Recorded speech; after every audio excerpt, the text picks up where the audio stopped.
Hey, so there's this thought that I'm starting to process, which I really feel like the Lord's moving in.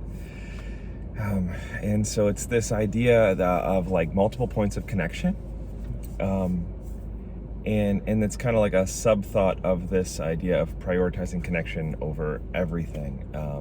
And I believe we're called into prioritizing connection over everything. And I think that our example for this is that Jesus said, the Son does nothing on his own, but he only does what he sees the Father doing. And then he says, I'm the vine, you're the branches. Apart from me, you can do nothing. So now there's this like, he's only doing what he sees the Father doing, and we only do what we see him doing. And even though there are other options along the way, we're only doing what we see him doing. And so then there's this idea of, I feel like God is showing me a little bit that he's been establishing in me multiple points of connection for the purpose of living this way and being connected and that's actually probably more important, because the doing is actually a fruit of the connection, but the connection's the thing that's being prioritized. A tree prioritizes connection with the water in an unseen place under the soil, and because of prioritizing that connection, the tree automatically bears fruit in a seen place that's practical and you can eat of and is useful.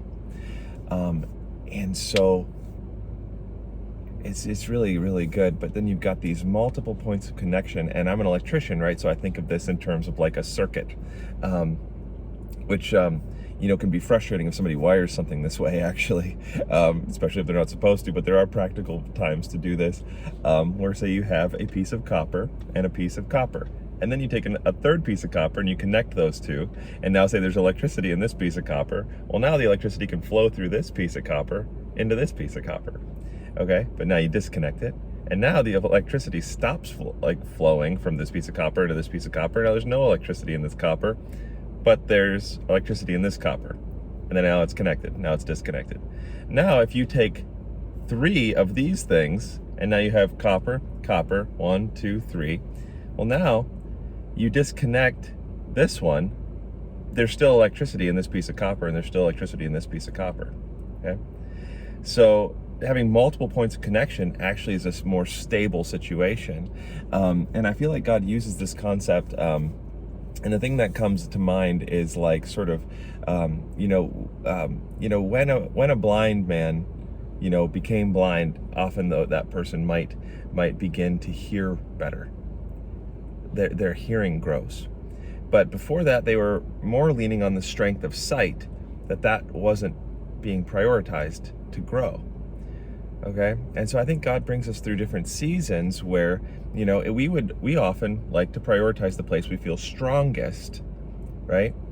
And then because of that, we're underdeveloped in other areas. And so I think God will lead us into seasons to highlight those underdeveloped areas. And sometimes I feel like we can think he stopped speaking to us, but it's because he changed the channel so that he can develop this point of connection for the purpose of an overall more stable relationship. And another way that I've been looking at this is a full range of emotional motion, all the way from laughter and joy and levity all the way into sorrow and sadness, being able to maintain connection across that whole gradient. And I feel like there's lots of places where we actually would disconnect along that gradient. And I think that the Father, in seasons of safety, in sandbox seasons, because he says those who are made faithful with little will be made faithful with much. I think in those seasons of little, where it's safe and you're dealing with easy problems.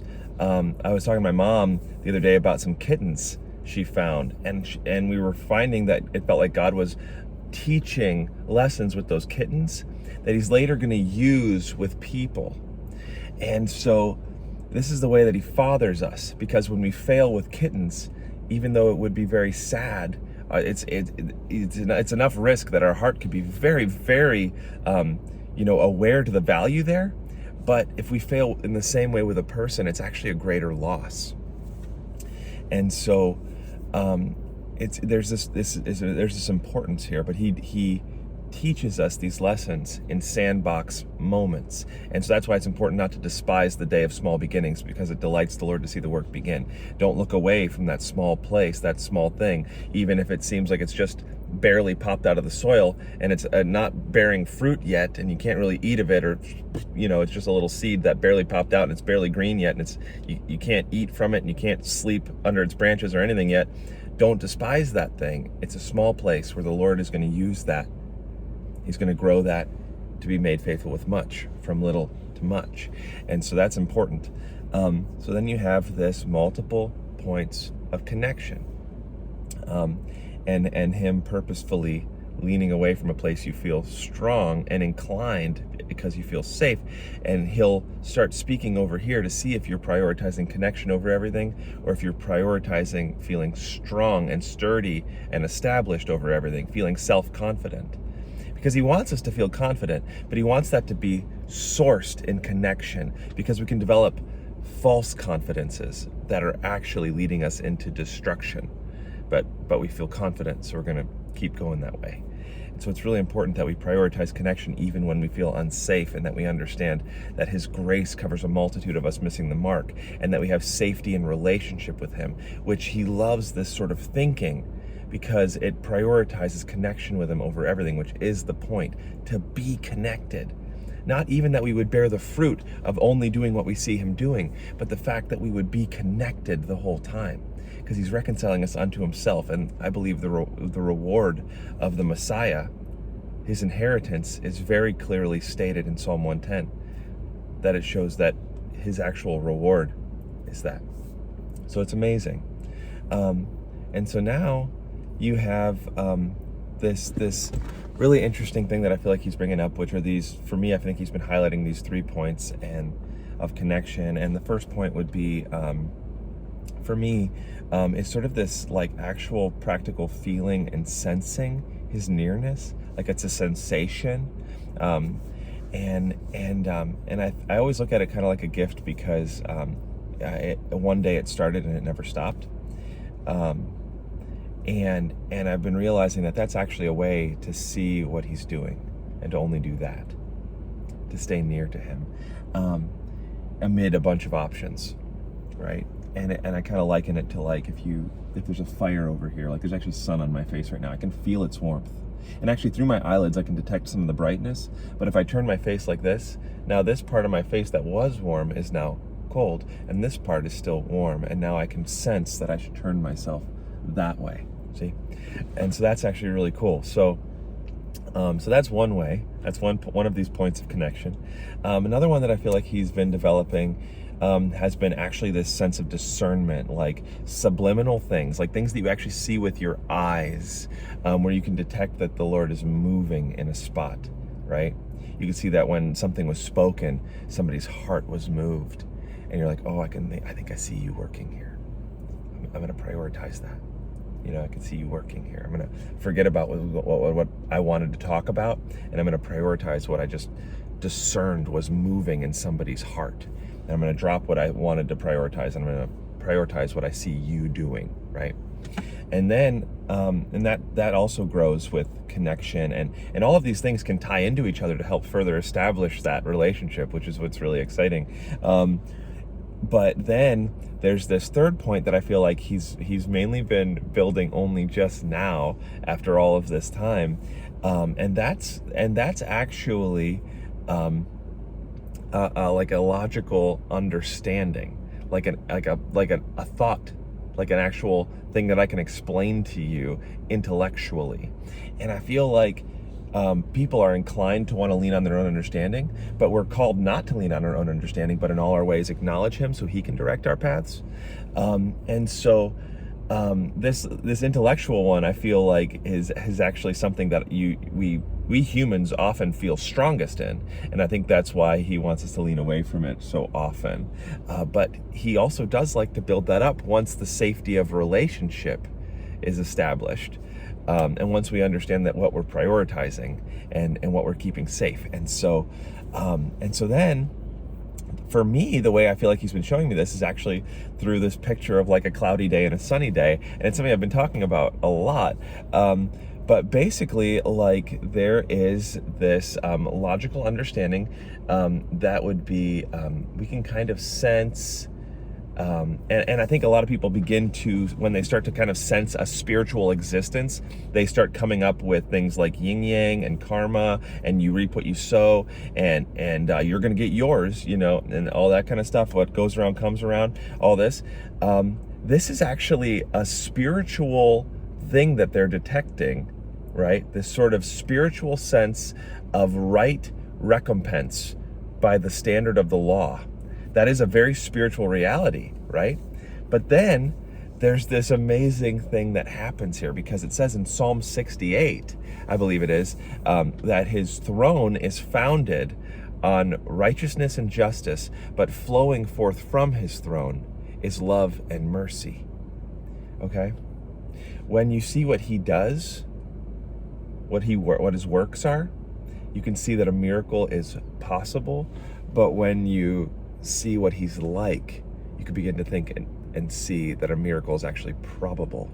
And this is a difference. This is something that I love. I've heard other people say this, and it's something that stuck with me. And I think that's so good. And I think you see this transition with Isaiah, because like there's some scholars who actually refer to everything after, like Isaiah 40 and everything after, as the New Testament of Isaiah.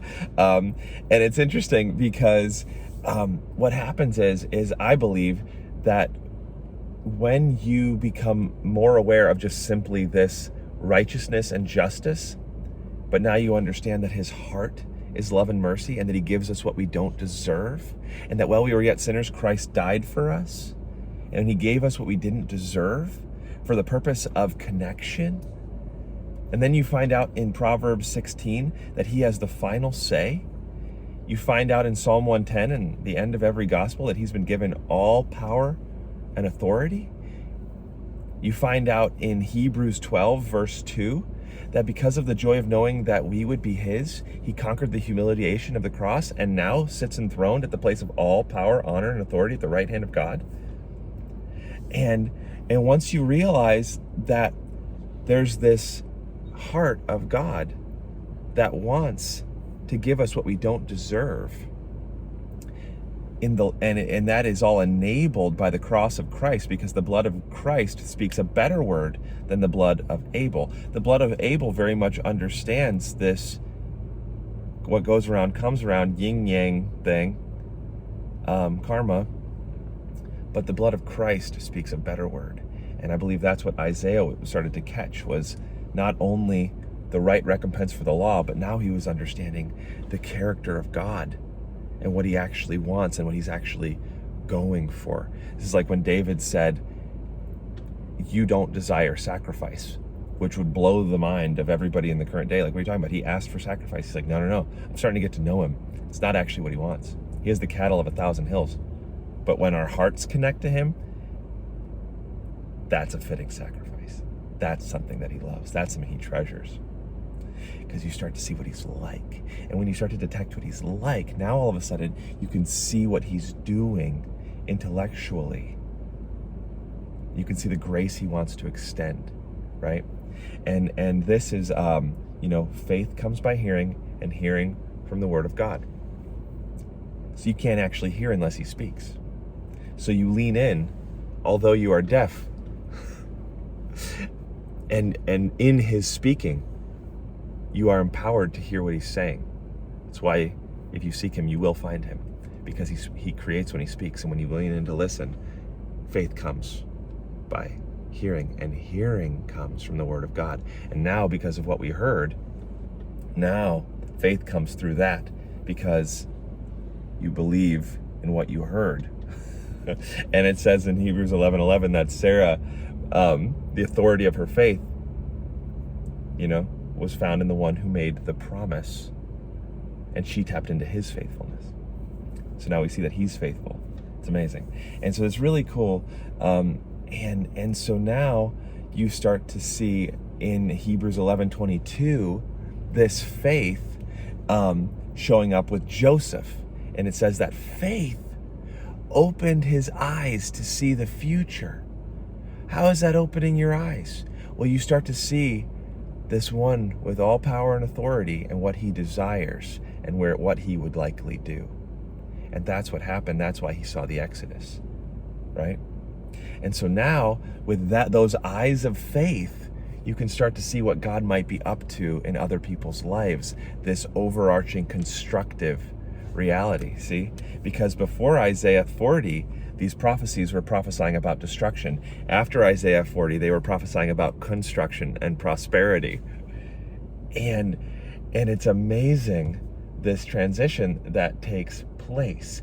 And when you realize, taking all of this equation, all of it, all the realities, everything that we see and what we don't see, realizing that Christ is at the highest place of all power, honor, and authority, you realize the cumulative result of this equation is construction, not destruction.